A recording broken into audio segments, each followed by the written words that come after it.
Halo, ketemu lagi dengan saya Prem. Kalau ada yang menarik, ayo kita cari tahu. Baru-baru ini kita dikejutkan dengan pemberitaan yang cukup mengejutkan tentang serigala raksasa atau yang biasa kita sebut dengan direwolf. Di era modern, popularitas serigala dire melonjak berkat kemunculan dalam serial fantasi populer Game of Thrones. Mereka digambarkan sebagai makhluk yang lebih besar dan lebih menakutkan daripada serigala biasa, serta menjadi simbol dan pendamping setia bagi keluarga Stark. Representasi fiksi ini telah menangkap imajinasi banyak orang dan menumbuhkan rasa ingin tahu tentang hewan purba yang punah ini. Terlebih lagi dari berita-berita yang kita dapatkan atau teman-teman sudah tahu semuanya bahwa direwolf atau serigala raksasa yang berasal dari 13.000 tahun yang lalu kembali dihidupkan di zaman ini. Itu benar-benar sesuatu hal yang cukup mengejutkan dan menakutkan kalau menurut saya, karena yang digambarkan oleh film Game of Thrones atau serial Game of Thrones ini, serigala ini memiliki ukuran yang tidak biasa dari serigala biasa. Jadi gede banget gitu. Nah itu dikembangkan atau dilahirkan kembali dari penelitian yang dilakukan oleh Colossal Bioscience. Siapa sih Colossal Bioscience ini yang telah berhasil menghidupkan kembali direwolf ke zaman sekarang? Padahal 13.000 tahun yang lalu itu sudah punah, teman-teman. Jadi Colossal Bioscience ini adalah sebuah perusahaan bioteknologi yang berbasis di Dallas, Texas, Amerika Serikat.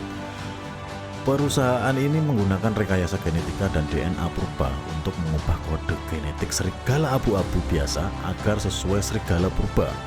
Hasilnya, lahirlah Romulus, Remus, dan Khaleesi, 3 ekor serigala purba atau direwolf yang lahir melalui anjing domestik sebagai ibu pengganti. Itu sesuatu yang benar-benar luar biasa sekali kalau menurut saya. Karena saya rasa ini satu kemajuan yang atau satu langkah yang cukup jauh yang dilakukan oleh manusia menghidupkan makhluk purba. Mungkin nanti suatu saat bisa menghidupkan T-Rex atau bisa menghidupkan hewan-hewan yang lain di mana DNA-nya bisa, yang mana DNA-nya itu udah kita punya gitu dari melalui tulang-tulang yang sudah dikumpulkan atau yang sudah ada di museum, teman-teman.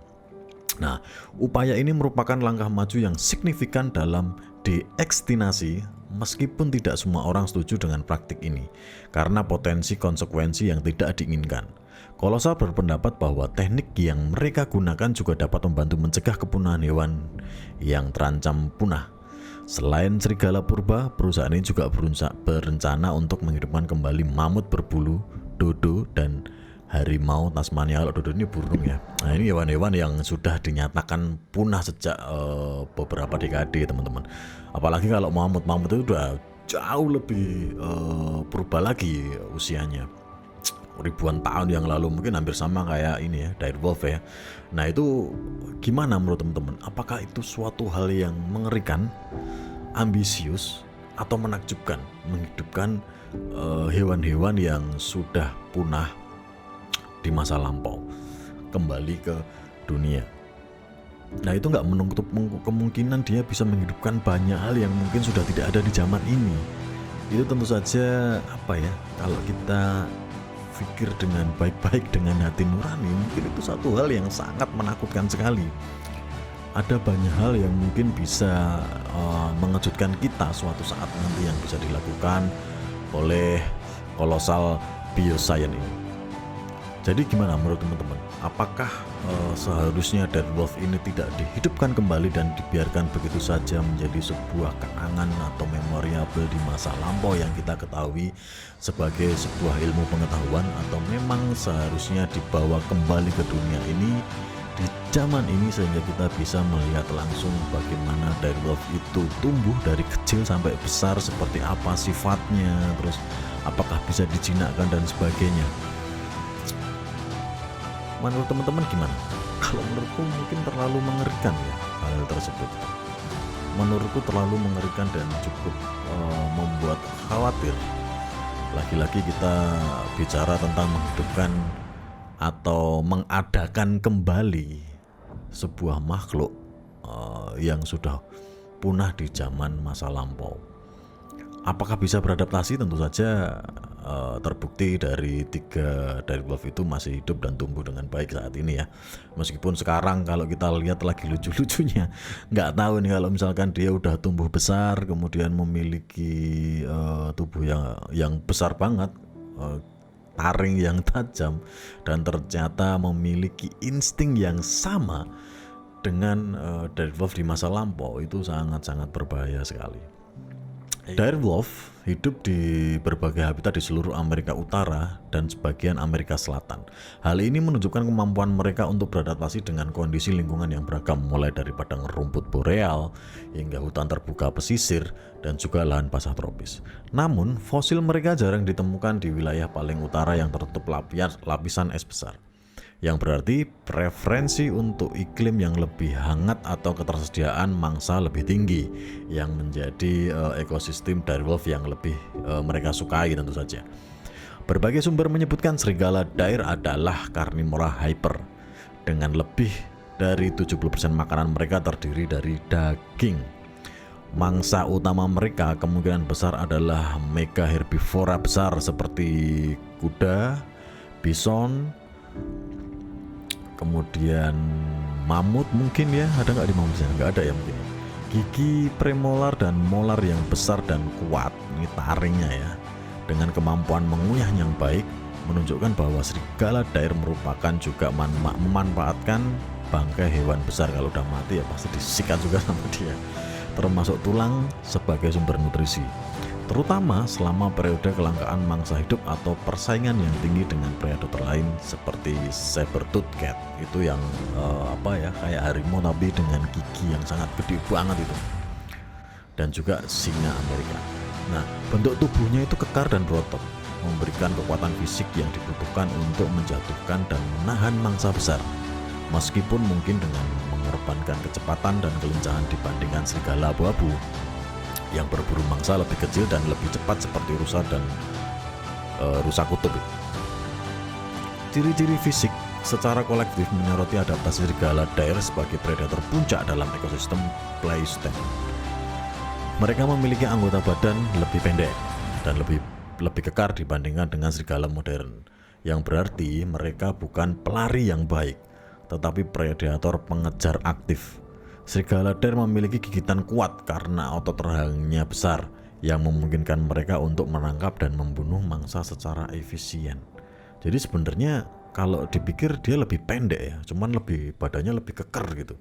Mungkin kalau anjing bisa kita ini ke bulldog mungkin ya, dia lebih kekar gitu, kemudian gigitan rahangnya itu lebih kuat.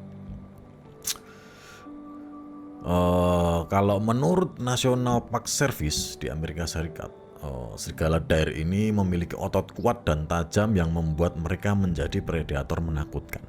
Mereka mungkin berburu dalam kelompok seperti serigala abu-abu yang terlihat pada sejumlah besar fosil serigala dire, sebagaimana ditemukan di situs La Brea Tar Pits di California.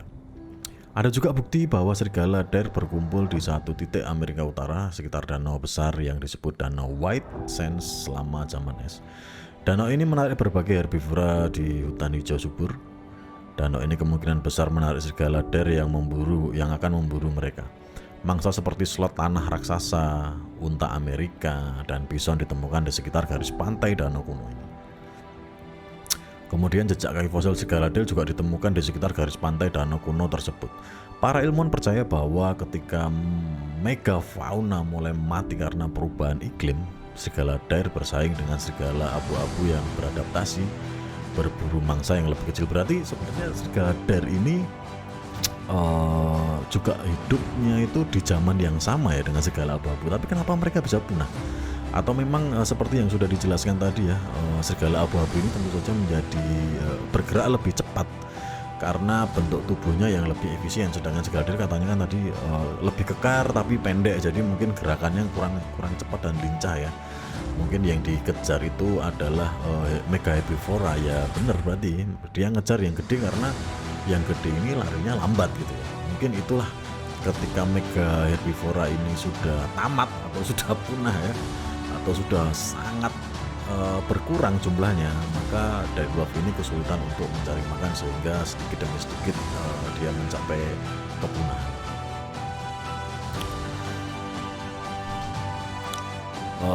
Dampak ekologis direwolf di era modern. Nah ini kita menyoroti mulai menyoroti apa sih sebenarnya dampaknya ketika direwolf ini mulai dimunculkan di zaman sekarang ya.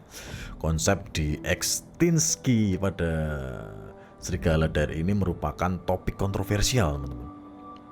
Memicu perdebatan etis, ekologis, dan ilmiah yang signifikan di kalangan ilmuwan, ahli konservasi, dan masyarakat umum. Ya jelas saja itu udah punah tapi bisa dihidupkan kembali. Itu benar-benar apa ya, mungkin kalau kita ngomongin tentang konsep iman mungkin ya, kalau kita ngomongin konsep iman itu kayak menyalahin takdir mungkin ya, tapi kalau teman-teman punya pendapat lain mungkin bisa boleh ya coret-coret di kolom komentar, teman-teman.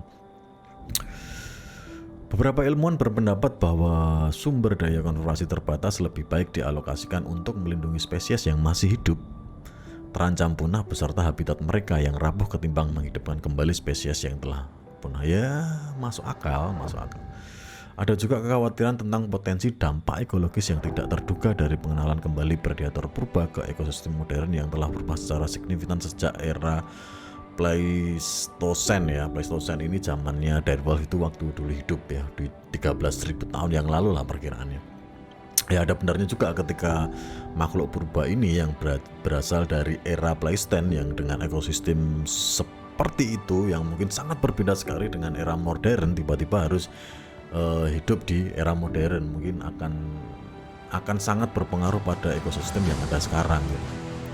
Penting untuk ditekankan bahwa serigala yang dihidupkan kembali oleh Colossal Bioscience bukanlah serigala genetik murni, melainkan serigala abu-abu yang genomnya telah dimodifikasi menggunakan teknologi CRISPR untuk membawa beberapa ciri-ciri fisik yang diasosiasikan dengan serigala dire. Oh, berarti sebenarnya yang kita dapatkan beritanya itu bukan sepenuhnya benar-benar murni dari serigala dire ya, atau wolf dire ya, karena memang itu berasal dari serigala abu-abu yang genomnya telah dimodifikasi menggunakan teknologi CRISPR. Ini nggak ngerti aku singkatannya apa ya. Nah mungkin memodifikasikan melalui proses menggunakan DNA ya tentu saja ya, menggunakan DNA yang ditanamkan dalam DNA-nya serigala abu-abu sehingga menghasilkan serigala dire. Rick McLinter, pensiunan peneliti serigala National Park Service dan juga penasehat kolosal sebagaimana dilansir Times, memperingatkan bahwa serigala dire punah karena mereka adalah pemburu spesialis, yaitu memangsa megafauna seperti mamut dan bison di zaman es. Nah, benar ya, berarti dulu memang dia berburunya adalah megafauna atau pemakan tumbuhan yang hewan-hewan besar yang menjadi target dari direwolf ini karena mungkin jalannya lambat atau lebih mudah ditangkap gitu ya teman-teman.